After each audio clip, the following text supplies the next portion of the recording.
Anna, killing 4 people, and they allege that the suspect in question came in under the CBP-1 app under the Biden administration and received a commercial driver's license from the state of Pennsylvania.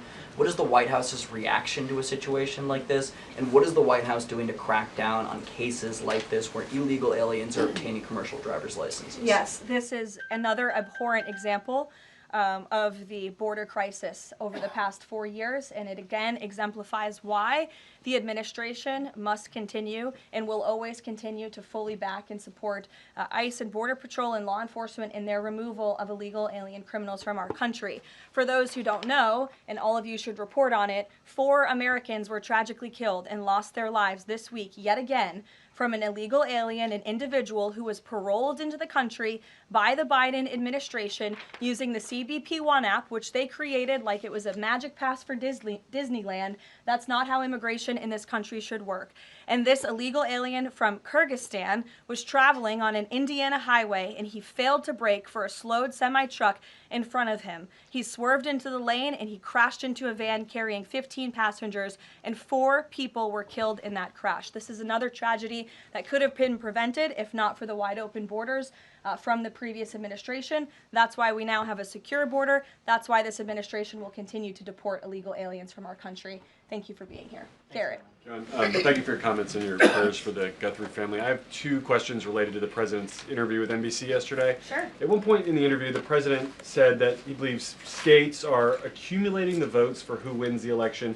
He says if they, meaning the states, can't do it honestly and can't be done properly and timely, then something else has to happen. What did he mean by that? Is he suggesting that the federal government count votes in elections? What the president is suggesting, and I just spoke to him about this, is that Republicans and Democrats in Congress should pass the Save America Act.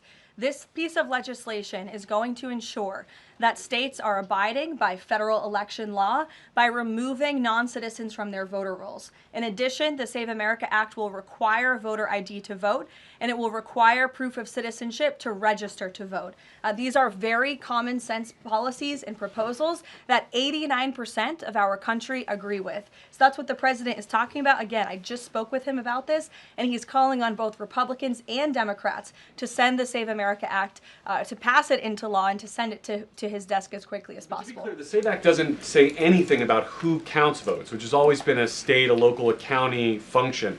Why does he keep talking about somebody else, presumably the federal government, counting votes? Because the SAVE Act directs states to remove non-citizens from their voter rolls. And we know in states across the country, the president is right to point this out. In states like California or in places like New York City, non-citizens are allowed to vote in state and local elections. And the federal government should absolutely do away with that. I don't think a single person in this room, if you really are being honest with yourselves, should agree that non-citizens should vote in American elections, no matter where that election is up and down the ticket. And so this is a piece of federal legislation that will help states ensure the integrity and the sanctity of their elections, and that's what the president wants.